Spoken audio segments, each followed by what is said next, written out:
अब 5 राज्यों में जारी विधानसभा चुनाव की जंग की ओर बढ़ते हैं। आज एक बार फिर यूपी चुनाव में नेताओं का दल बदलने का सिलसिला जारी रहा। बीजेपी को एक और बड़ा झटका लगा है। योगी कैबिनेट के तीसरे ओबीसी मंत्री ने अपने पद से इस्तीफा दे दिया। अब ऐसा लगता है जैसे स्वामी प्रसाद मौर्य का घर बागी नेताओं का सेंटर बन चुका है। कल तक बीजेपी मान मनोबल कर रही थी, लेकिन आज उसके तेवर भी तीखे हो गए। यूपी चुनाव की लड़ाई जाति तक कैसे आई, स्पेशल रिपोर्ट में देखें।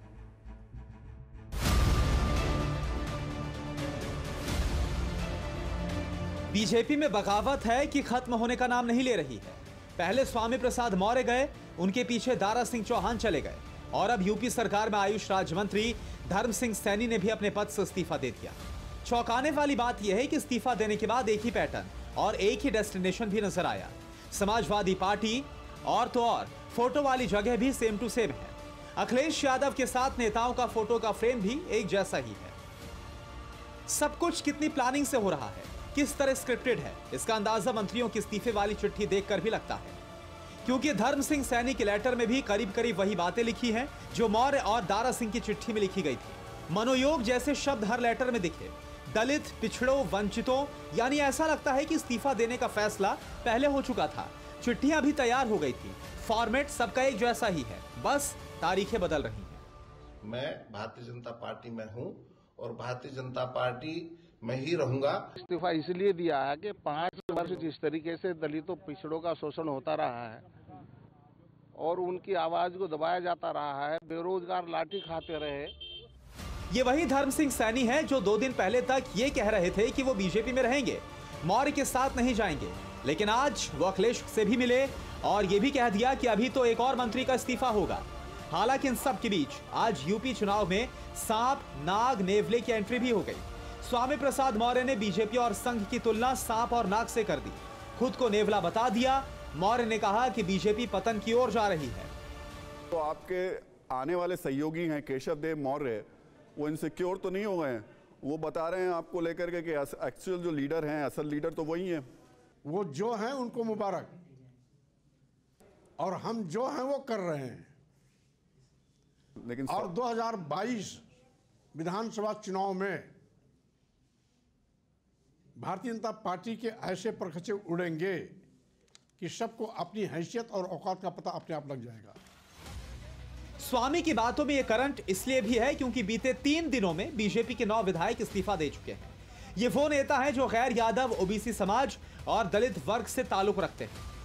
पहले दिन स्वामी प्रसाद मौर्य के साथ रोशनलाल वर्मा, भगवती सागर और ब्रजेश प्रजापति ने इस्तीफा दिया। दूसरे दिन दारा सिंह चौहान के साथ अवतार भड़ाना भी बीजेपी से चले गए। अब धर्म सिंह सैनी के अलावा मुकेश वर्मा और विनय शाह ने इस्तीफा दे दिया। आप ये कह रहे हैं कि मौर्य जी के साथ अभी और विधायक आएंगे? काफी विधायक आएंगे अभी। मैं आपके चैनल के माध्यम से फिर बताना चाहता हूँ, दलितों, शोषितों, पिछड़ों, बेरोजगारों का जितना अहित इन 5 वर्ष में हुआ है, मैं दावे के साथ कह सकता हूँ कि 70 वर्ष में इतना अहित नहीं हुआ। बस सवाल ये बाबा नहीं बवाल है। मुझे एक बात और बता। भाजपा का काल है। हालांकि इससे पहले भी सीतापुर सदर से राकेश राठौर, खलीलाबाद से जय दुबे, बहराइच से माधुरी वर्मा, बुलंदशहर से के वर्मा भी बीजेपी छोड़ चुके हैं। विरोधी दलों के नेताओं का कहना है कि उनका मिशन अब बीजेपी को सत्ता से बाहर करना है। हमने जो बीड़ा उठाया है ये उत्तर प्रदेश से भारतीय जनता पार्टी को सत्ता से बेदखल करना। भारतीय जनता पार्टी डूबती हुई नैया है, अब देख रहे हैं कि उसमें से लोग भाग के इधर आ रहे हैं। अब चूंकि इस्तीफे की लाइन लग गई है, इसलिए बीजेपी ने भी रिएक्ट किया। पहले स्वतंत्र देव सिंह और फिर योगी के मीडिया एडवाइजर ने ट्वीट के जरिए अपनी बात रखी। स्वतंत्र देव सिंह ने कहा कि जिन्हें डबल इंजन वाली सरकार में टिकट नहीं मिला, उन्हें टीपू सुल्तान ब्लैक में टिकट दे रहे हैं। इसी तरह शलभ मणि त्रिपाठी ने स्वामी प्रसाद मौर्य पर निशाना साधते हुए लिखा कि सर्वे रिपोर्ट लीक होकर एक मंत्री को पता चला कि वो बुरी तरह से हार रहे थे, उनका टिकट शर्तिया कटना था। इसी के चलते मंत्री ने दूसरे साथियों को रिपोर्ट दिखाई और सब लोग क्रांतिवीर बनकर सौदा करने निकल गए। आज शाम को ये सभी बागी नेता अखिलेश यादव से मिले और आगे की रणनीति को लेकर बात भी की, लेकिन इन सब के बीच अब स्वामी प्रसाद मौर्य के अखिलेश के पाले में आने से वहां अंदरूनी कलह दिखने लगी है। महान दल के मुखिया केशव देव मौर्य ने स्वामी को दल बदलू कह दिया है, बाद में तंज भरते हुए मौसम वैज्ञानिक तक बता दिया।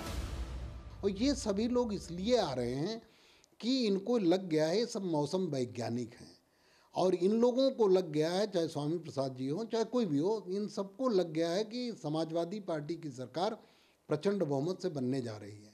इसलिए अब चलो वहीं विधायक बनते हैं, वहीं मंत्री बनते हैं, क्योंकि अब भारतीय जनता पार्टी लड़ने से उन्हें कोई फ़ायदा होना नहीं है और वो वहाँ सरकार में पहुँच नहीं पाएंगे। ये सब सरकार में रहने वाले लोग हैं। कल बसपा में थे, भाजपा में थे, आज सपा में है। इनका अपना कोई राजनीतिक घर नहीं है। ये सभी लोग नेता, घूमने वाले लोग। हालांकि ये देखना भी दिलचस्प है कि बीजेपी से इस्तीफा देने वाले ज्यादातर ये वो नेता हैं जिन्होंने पिछले चुनाव में बीजेपी के लिए हवा बनाई थी, जो दूसरी पार्टी छोड़कर बीजेपी में आए, बीजेपी के टिकट पर जीते। मिसाल के तौर पर स्वामी प्रसाद मौर्य, धर्म सिंह सैनी और दारा सिंह चौहान पहले मायावती के साथ थे, लेकिन पिछले यूपी विधानसभा चुनाव से पहले बीजेपी ज्वाइन कर ली, बीजेपी के सिंबल पर चुनाव लड़े और जीते। इसलिए बीजेपी को लगता है कि अगर गैर यादव वोटर को साधना है तो फिर इन नेताओं को काउंटर करने के लिए नई रणनीति पर काम करना होगा। इस दल बदल में समाजवादी पार्टी का मेला होबे फॉर्मूला दिख रहा है तो बीजेपी का हिंदुत्व का खेला होबे वाला फॉर्मूला दिख रहा है। लेकिन अब इस सियासत की इनसाइड स्टोरी बताते हैं। साल 2013 की बात है।